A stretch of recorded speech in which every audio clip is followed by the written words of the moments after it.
আসসালামু আলাইকুম, সবাইকে শুভেচ্ছা জানাচ্ছি। মাসুম মাহবুব। প্রত্যেকে জানাবেন কে কেমন আছেন। ইতালি থেকে কামাল অপেক্ষায় আছেন না ভাই? নায়েব আলী টাঙ্গাইল চাপাই থেকে ওয়াশিং মেশিন। নেতা কাকুর বহুত খবর আছে, ট্রাম্প চাচ্চুরও বেশ কিছু খবর আছে। ইরান তো একটা বিশাল সারপ্রাইজ দিয়ে বসেছে আজকে, যে সারপ্রাইজটা আজকে আপনাদের দিনে হয়তো বা মন ভালো করে দেবে। সবাই রেডি তো? কোথায় আমার বন্ধুরা, সবাই রেডি? সাউথ আফ্রিকা থেকে কে ভাই? সাউথ আফ্রিকা থেকে কোথায় গেলেন? প্রচুর কমেন্ট ঢুকছে তো, নাম পড়ার আগেই চলে যাচ্ছে। রোমানিয়া থেকে মাহিন। মাহিন ভাই নিয়মিত দেখছেন, সাউন্ড ক্লিয়ার না? ইউসুফ খান বাগদাদ, আমার প্রিয় ভাই। মনির নাটোর। কুষ্টিয়া থেকে মিল্টন। কুষ্টিয়া, হ্যাঁ, এই শহরটিতে আমি বড় হয়েছি, আমার স্মৃতির শহর কুষ্টিয়া। আমার বাবা চাকরি করতেন, দীর্ঘ সময় সেখানে থেকেছিলাম।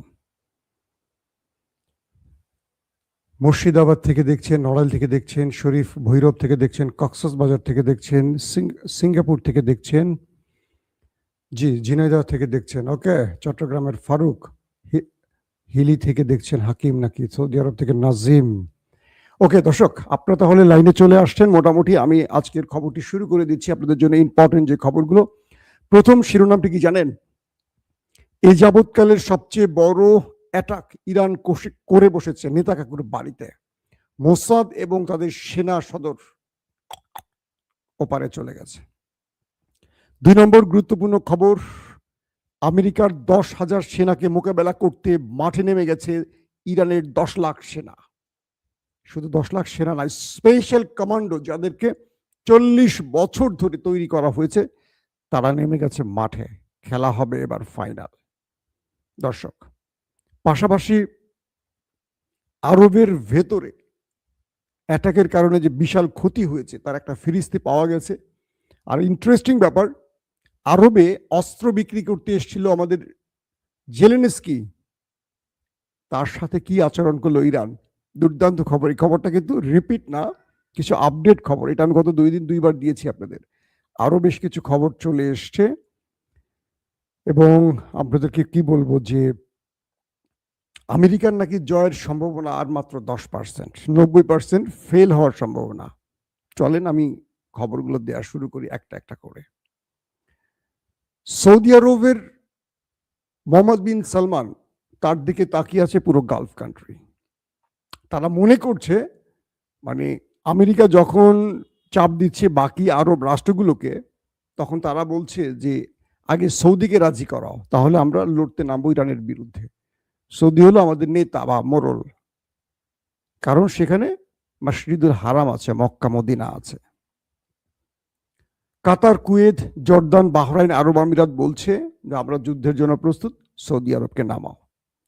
আর সৌদি আরব নামতে রাজি না, কারণ সৌদি আরবকে এরদোয়ান বলে দিয়েছে, তুমি যদি নামো মনে করবা যে তুমি শেষ, তোমার রেজিম চেঞ্জ হয়ে যেতে পারে, কারণ তোমার দেশের জনগণ তোমার উপর ক্ষিপ্ত।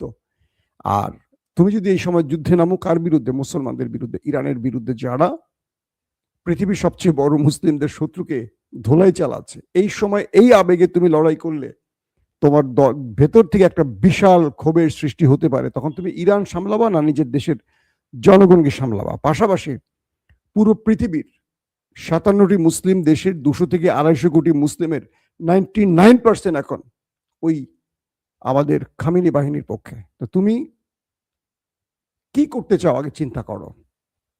তো এই সিচুয়েশনের মধ্যে মোহাম্মদ বিন সালমান তো বুদ্ধিমান লোক, অল্প বয়সী যুবক, তিনি রাজি হচ্ছেন না। আরবরাও বলতেছে যে আমার বস না নামলে আমি নামবো কি করে? আমরা তো তার দিকে তাকিয়ে থাকি। খেলাটা হচ্ছে কি বুঝছেন? আরবরা বলছে তুই নামিস না, তুই না নামলে আমিও নামবো না, যে তুই নামিস না। আবার এরদোয়ান বলেছে খবরদার নামিস না, নামলে তোর ভেতরে সরকার পতন হয়ে যেতে পারে, এত বছরের তোর সাম্রাজ্য ভেঙে পড়তে পারে।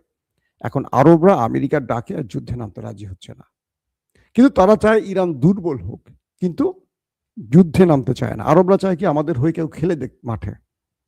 আবার এটাও বুঝতেছে যদি ইরান দুর্বল হয়ে যায়, গ্রেটার ইসরায়েল তৈরি করতে কয়দিন পর তারা আরবে ঢুকে পড়বে নেতা কাকু, তখন ঠেকাবে কে? বুঝেন না? সবাই তো বোঝে। তারা যদিও তাদের রাজ পরিবার টিকিয়ে রাখার জন্য আমেরিকা বা পশ্চিমাদের পা চাটে, এটা সত্য কথা, তারা তো সত্যটাও বোঝে না এমনটি না। তো এই কারণে সাম্প্রতিক সময় ইরানের যে ড্রোন শাহেদ, অল্প টাকার ড্রোন, আত্মঘাতী ড্রোন কামিকাজি এসে যে সফল অ্যাটাক করে, আমেরিকা না টেনশনে পড়ে গেছে। আমেরিকা বলতেছে যে এই কি এক ড্রোন, 10 টাকার একটা ড্রোন আসে আর আমরা 10,000 কোটি টাকা দিয়ে একটা মিসাইল মারি, কিন্তু কিচ্ছু করতে পারি না। এটা যে পরিমাণ ক্ষয়ক্ষতি করতেছে এটাকে মোকাবেলা করতে পারছে না পুরো ইরানের শত্রুরা, অর্থাৎ আমেরিকা, আরব বা ইসরায়েল। এই ড্রোনটি দখলদার দেশটির ভেতরে যেই পরিমাণ ধ্বংসলীলা চালিয়েছে কল্পনাতীত। এই ড্রোনটি আরবের ভেতরে ঢুকে মার্কিন সেনারা যেখানে লুকিয়ে আছে খুঁজে খুঁজে সেখানে গিয়ে হিট করছে, একদম মানুষের মতো। সে চুপচুপ করে চলছে চলছে চলছে, আয়তনে ছোট, আকারে ছোট, বোঝাও যাচ্ছে না, ইন্টারসেপ্টর করার অনেক নিচ দিয়ে যায়, অনেক সময় রাডার ধরাও পড়ে না। গিয়ে হোটেলের দেখা যায় একটা 30 তারা হোটেল, ওইটা গিয়ে 24 তলা হিট করে চলে আসে। 24 তলায় মার্কিন সেনারা লুকিয়েছিল। দেখা যাচ্ছে কুয়েত, কাতার, বাহরাইনের মার্কিন ঘাঁটিগুলোকে ধ্বংস করে দিয়ে আসছে। দেখা গেছে ইরাকের ইরবিলে বা বিভিন্ন মার্কিন ঘাঁটিকে টার্গেট করে এই ড্রোন খেয়ে দিয়ে আসছে, কিন্তু ইরানের খরচ কম হচ্ছে, দাম কম। এটাকে মোকাবেলা করতে পারছে না দেখে আমাদের কমেডিয়ান, বুঝছেন তো, ইউক্রেন, জেলেনস্কি আসছিল আরবে, আইসা বলছে যে ইরানের এই ড্রোন মোকাবেলায় আমার কাছে বিশেষ অস্ত্র আছে। কারণ রাশিয়া যখন ইরানের এই ড্রোন মোকাবেলা, মানে ইরানের ড্রোন আমাদের দেশে পাঠাতো শাহেদ, তখন আমরা বিশেষ ছোট আরো অল্প দামের একটা ড্রোন দিয়ে সেটাকে মোকাবেলা করতাম। কে বলছে? জেলেনস্কি। যে রাশিয়া ইরান থেকে এই শাহেদ ড্রোন যখন ইউক্রেনে মারতো, তখন আমরা ছোট আকারের ড্রোন দিয়ে এটাকে ইন্টারসেপ্ট করতাম। এটার জন্য দামি মিসাইল খরচ করার দরকার নাই। সৌদি আরব চুক্তি করলো ইউক্রেনের সাথে এই ড্রোন কেনার। পাশাপাশি আরব আমিরাতও ডেকে নিল, ইউক্রেনকে নিয়ে চুক্তি করলো। আরবের বাকি রাষ্ট্রও খুশি হয়ে গেল যে অল্প টাকা কিছু ড্রোন পাওয়া গেছে ইরানের শাহেদকে মোকাবেলার জন্য। তারা চুক্তি করা শুরু করলো। এরই মধ্যে আরব আমিরাতে 30 জনের অধিক ইউক্রেনের সেই ড্রোন বিশেষজ্ঞ আসছেন সেই ড্রোন নিয়ে। এসে আরব আমিরাতের একটি সেনা ঘাঁটি তৈরি করলেন তারা, যেখান থেকে তারা ইরানের ড্রোনগুলোকে ইন্টারসেপ্ট করবেন। এই তথ্য পেয়ে গেল কে? ইরান। এই তথ্য পেয়ে ইরান মনে করলো, আহা হারে জেলেনস্কি, তুই তো রাশিয়ার হাতে মার খেয়ে মোটামুটি তক্তা হয়েছিস, এখন আসছিস আমার সামনে মার খাওয়ার জন্য, আফসোস। ইরান যে শাহেদ ড্রোনের ভয়ে আরবরা ইউক্রেনকে ভাড়া করলো, তাদের বিশেষজ্ঞদের আনলো, বিশাল টাকা চুক্তি করলো। জেলেনস্কি আসলে চিন্তাটা করছিল কি জানেন? রাশিয়ার ধোলাইয়ের মুখে পড়ে তার অর্থনৈতিক অবস্থার 12টা বেজে গেছে। তো তিনি মনে করছেন যে আরো বোকাদেরকে, জুব্বা পরা আলো বোকারা, এরা তো যুদ্ধ জানে না, এরা শুধু তেল বিক্রি করে আরাম আয়াস করতে জানে, আর একসঙ্গে 14টা-15টা করে বিয়ে করতে জানে। জেলেনস্কি মূলত আসছে কিছু টাকা কামাই করতে, মাল কামাই করতে, ড্রোন বেচার নাম করে। এই ড্রোন কাজ করুক আর না করুক, বোকা বানায় আরবদের কিছু ড্রোন দিয়ে কিছু মাল কামাবে। তো এই বুদ্ধি করে সে কি করলো, এই ড্রোনগুলো আরবদের গুছিয়ে দিল, দিয়ে মালটা কামাইতে গেল। তো যখনই তার বিশেষজ্ঞ টিম আসছে আরব আমিরাতে বসছে এবং ইরানের মিসাইল ঠেকাবে, মানে সেই শাহেদ ড্রোনকে ঠেকাবে, শাহেদ ড্রোন মাইন্ড করলো, কি রে ভাই, তুই আমার ঠেকাইতে এইসোস, এটা তো আমার ভালো লাগলো না। শাহেদ ড্রোন করলো কি, ইরান থেকে আস্তে আস্তে বেড়াইতে বেড়াইতে চলে আসলো, আকাশে ভেসে ভেসে গান গাইতে গাইতে আরব আমিরাতে চলে আসলো। আরব আমিরাতে আইসা করলো কি, যেখানে ইউক্রেনের বিশেষজ্ঞরা বসেছিল তাদের সেই প্রযুক্তি নিয়ে, ওইটার মধ্যে ধামধাম করে কয়েকটা হিট করলো। নিজে হিট করে ওই যে 30 জন না 21 জন ছিল সবাইকে মেরে দিল, বিশেষজ্ঞ, ইউক্রেনের বিশেষজ্ঞদের। আর ওখানে যতগুলো মিসাইল ইউক্রেন দিয়েছিল সেগুলোর স্টোরেজকে ধ্বংস করে দিল। ইউক্রেন মাথায় হাত দিয়ে বসে থাকলো যে এতটা বছর রাশিয়ার সাথে লড়াই করলাম, কত বছর, প্রায় 4 বছর, 2022 থেকে লড়াই শুরু বোধ হয়। তো প্রায় 4 বছর রাশিয়ার সাথে লড়াই করছি, রাশিয়া পারলো না এত বড় ক্ষতি করতে। ইরান একটা মামুলি ড্রোন দিয়ে আমার সবগুলো ড্রোন বিশেষজ্ঞরে ওপারে পাঠিয়ে দিল, স্টোরেজ ধ্বংস করে দিল।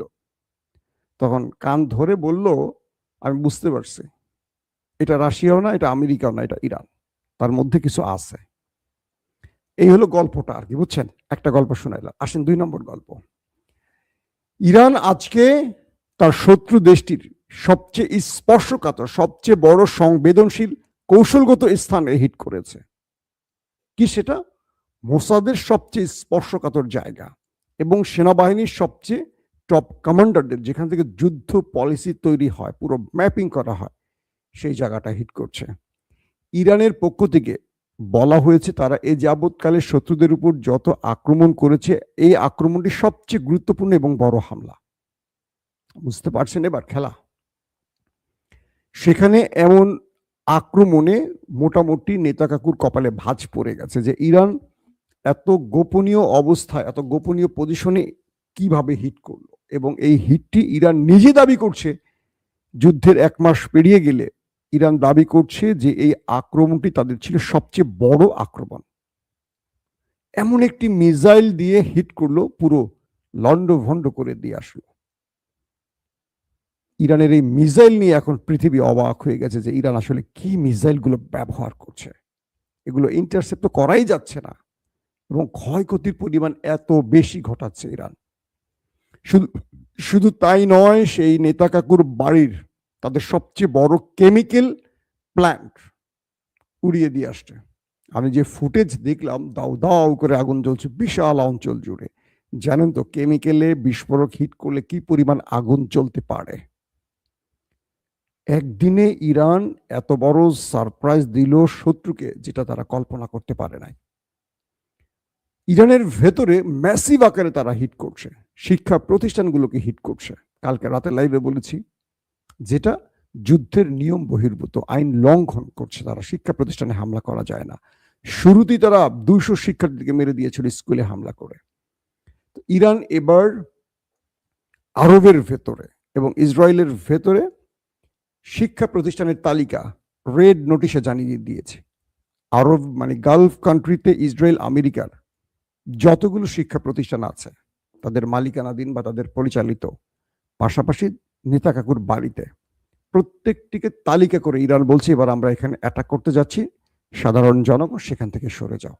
মানে ইরান খেলাটা এমন খেলছে যে তুমি কোথায় আক্রমণ করবা চিন্তা করো, বাট আমি সেখানেই তো তোমাকে করব। তুমি আমার বাথরুমে করলে আমি তোমার বাথরুমে করব, তুমি আমার পুকুরে করলে আমি তোমার পুকুরে করব, তুমি আমার ঘরে করলে আমি তোমার ঘরে করব, তুমি খামিনির বাড়িতে করছো, আমি নেতানিয়াহুর বাড়িতে করে বাড়ি মিশিয়ে দিয়েছি, তুমি আমার সেনা সদরে করছো, আমি তোমার সেনা সদরে করছি। তো এইভাবে ইরান তার খেলাটা খেলছে। আরব মানে আমেরিকা বুঝতেই পারেনি এই যুদ্ধটা শুরুর আগে যে ইরান এই কাজটা করবে। সে মনে করছে যে দুটোই তো মুসলিম দেশ, ইরান সর্বোচ্চ ইসরায়েলি মারবে, আরবে মারবে না। কিন্তু আরবের ভেতরে মার্কিন যে ঘাঁটিগুলো আছে, এই ঘাঁটিগুলোকে মোটামুটি নিখোঁজ সংবাদ করে ফেলছে ইরান। মার্কিনীরা পালিয়ে বেড়াচ্ছে এখন ঘাঁটি ছেড়ে। বুঝতে পারছেন, যুগের পর যুগ ধরে যে ঘাঁটি তৈরি করেছে সেই ঘাঁটিতে তারা নেই। কালকের খবর তো জেনেছেনই আপনারা, সৌদি আরবের প্রিন্স সুলতান বিমান ঘাঁটিটাকে তছনছ করে ফেলছে। আমেরিকার ইতিহাসে সবচেয়ে মূল্যবান $1 বিলিয়ন মার্কিন ডলারের যুদ্ধ বিমানকে খেয়ে দিয়েছে। পরপর আরো 3টাকে খেয়ে দিয়েছে, যার একটার মূল্য $80 মিলিয়ন। কল্পনা করেন। তো এই অবস্থায় এখন যেই মানে গল্প তৈরি হচ্ছে, জেলেনস্কি আসছিলেন অস্ত্র বিক্রি করতে, তিনি মাথায় হাত দিয়ে ফেরত গেছেন, কারণ ইরান তাকে মোটামুটি কাপড় খুলে ছেড়ে দিয়েছে। কি একটা ঘটনা ঘটিয়ে দিয়েছে দর্শক। পাশাপাশি আরো কিছু খবর পাওয়া গেছে যে সিএনএন এর সাংবাদিককে ধরে একটু নির্যাতন করেছিল আমাদের নেতা কাকুর দেশের ফোর্স, সেনাবাহিনী, আইডিএফ। কি ইন্টারেস্টিং ব্যাপার দেখেন, সেনা প্রধান সেই পুরো ব্যাটালিয়ানকে, ইসরায়েলের সেই ব্যাটালিয়ানকে বহিষ্কার করে দিয়েছে, কারণ আমেরিকার সাংবাদিকদের উপর হামলা হয়েছে। অথচ কদিন আগে ফাতেমা নামে লেবাননের সাংবাদিককে হত্যা করেছে। শুধু তাই নয়, সিরিজ বেশ কজন সাংবাদিককে হত্যা করেছে। হত্যা করা হয়েছে টিআরটির, হত্যা করা হয়েছে আল জাজিরার, এবং আরো অনেক গণমাধ্যমের সাংবাদিকরা প্রাণ হারিয়েছে। কেবল 2025 সালের যে ফিরিস্তি পাওয়া গেছে, 129 জন সাংবাদিক নিহত হয়েছে পৃথিবীতে। 129 জন সাংবাদিক পৃথিবীতে নিহত হয়েছে 2025-এর হিসেব অনুযায়ী। এর মধ্যে 2/3 শুধু ইসরায়েলের হাতে প্রাণ হারিয়েছে, কারো বিচার হয়নি। কিন্তু আমেরিকার সাংবাদিকদের গায়ে হাত দেয় বিশাল মাসুল দিতে হয়েছে তাদের।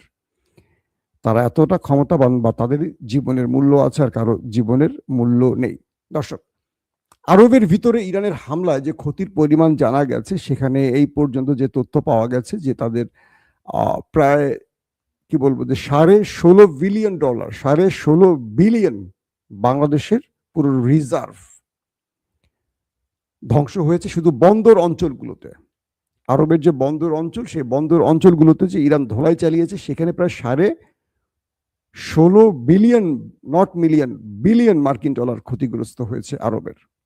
এবং তেল গ্যাস সম্পদের যে ক্ষতি হয়েছে, সেখানে প্রায় 31.5 বিলিয়ন মার্কিন ডলার। এটা বাংলাদেশের রিজার্ভের অনেক উপরে, ডবল। এটা শুধু তেল গ্যাসে ক্ষতি হয়েছে 31.5 বিলিয়ন মার্কিন ডলার। এবং বিভিন্ন স্ট্রাকচার, আবহাওয়া, জনগণের ক্ষতি বা তাদের ইনস্ট্রুমেন্টগুলো যা আছে, সেখানে ক্ষতি হয়েছে 40 বিলিয়ন মার্কিন ডলার। কল্পনা করেন। এছাড়া আরো প্রচুর ক্ষতি তো আছে, সেটা হিসেবের বাইরে। এখন আরব কি পরিমাণ টেনশনে আছে বুঝতে পারছেন আপনারা? দর্শক, যে খবরটির জন্য আপনারা বসে আছেন সেটি হলো, ইরানের বিরুদ্ধে কমান্ডো নামিয়ে স্থল অভিযানের জন্য প্রস্তুত মার্কিন সেনারা।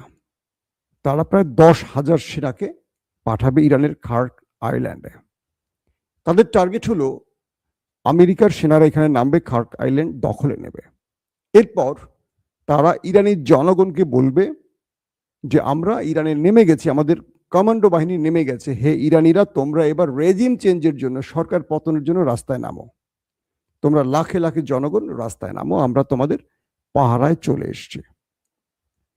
ইরান তো ইরানি, ইরান আমেরিকা ইসরায়েলের পরিকল্পনাগুলো অগ্রিম জানে। তারা কি করলো? 10 লাখ সেনাকে মাঠে নামিয়ে দিয়েছে। পাশাপাশি তাদের স্পেশাল কমান্ডোকে নামিয়েছে, এবং 40 বছর ধরে খামেনি যেই স্পেশাল কমান্ডো বাহিনীকে প্রস্তুত করেছে, সেই বাহিনীকেও নামানো হয়েছে অ্যাসাইনমেন্ট দিয়ে। ইরানের বক্তব্য হলো, কালকে ইরান যেটি বলেছে যে মার্কিন সেনারা, তোমরা ইরানে আসবে, তোমাদের স্বাগত, তোমরা আসবে তোমাদের ইচ্ছায়, কিন্তু তোমরা ইরান ছাড়বা বা ইরান ছেড়ে যাবা আমাদের ইচ্ছায়। এখন বলা হচ্ছে যে এই যুদ্ধে আমেরিকার, প্রথম যখন যুদ্ধটা শুরু করে, মার্কিন যুক্তরাষ্ট্রের জেনারেলরা বলেছিল এই যুদ্ধে ইরানের আমেরিকার জয়ের সম্ভাবনা আছে 20 থেকে 30% মাত্র। 70%-এর মতো তাদের জয়ের সম্ভাবনা নেই। মার্কিন জেনারেলরা যুদ্ধে যেতে চাননি, কিন্তু নেতানিয়াহুর চাপে ট্রাম্প এসছেন। এখন বলছে বিভিন্ন গণমাধ্যম বা বিভিন্ন সামরিক বিশ্লেষকরা, ইরানের বিরুদ্ধে আমেরিকার যুদ্ধের জয়ের সম্ভাবনা মাত্র 10%, 90% ফেল করার সম্ভাবনা। ট্রাম্পের মাথা এখন পুরা আউলা ঝাউলা হয়ে গেছে। এই পরিস্থিতিতে খার্ক আইল্যান্ডে যদি আমেরিকা সেনা নামায়, আর ইরান তার বিশাল বাহিনীকে এমন ভাবে তৈরি করছে, তাদের এই 10 লাখ বাহিনী শুধু আমেরিকা সেনাকে দৌড়াবে না, ভেতরে যেন সিআই বা মোসাদের এজেন্টরা কোনো সরকার বিরোধী আন্দোলন তৈরি করতে না পারে, ভেতরে সরকার বিরোধীদের হাতে যদি কোনো অস্ত্র পৌঁছে দিতে না পারে। অর্থাৎ আমেরিকা তার ইরানের রেজিম চেঞ্জের জন্য যে খেলাগুলো খেলবে, তার প্রত্যেকটাকে ব্যর্থ করার জন্য এই 10 লাখ সেনা কাজ করবে, বিভিন্ন টিমে কাজ করবে। কেউ সম্মুখ লড়াইতে থাকবে, যেমন ইরান বলছে যে আমরা অধীর আগ্রহে, ঠিক এই শব্দটা বলছে, আমরা আমেরিকার সেনাদের জন্য অধীর আগ্রহে অপেক্ষা করছি। বহুদিন আমরা আমেরিকান সেনাদের সাথে মুখোমুখি লড়াই করছি না। তো এখন তো খেলা হচ্ছে যুদ্ধ বিমান আর মিসাইলে। যখন আমেরিকার সেনারা ইরানের পা রাখবে, তখন লড়াইটা হবে সম্মুখ যুদ্ধে, মুখোমুখি। ইরান বলছে আমাদের অপেক্ষা বা ধৈর্যের বাদ, মানে আমাদের ধৈর্যটা শেষ হবে কবে? আমরা যে অপেক্ষা করছি আমেরিকার জন্য, কবে আসবেন, আমরা তোমাদের জন্য ওয়েট করছি। আমেরিকার সেনাদের বলছে, ইরানি সেনারা, মানুষের ভয় যদি, মানে বুকের মধ্যে যদি কলিজা থাকে, তাদেরকে আসলে হারানো যাবে না। তারা বলছে আমরা আমেরিকার সাথে একটা সম্মুখ যুদ্ধের জন্য অপেক্ষা করছি, তোমরা আসো। এই কথা শুনে তো ট্রাম্পের আল্লাহ ভালো জানে প্যান্ট ভিজে গেছে কিনা।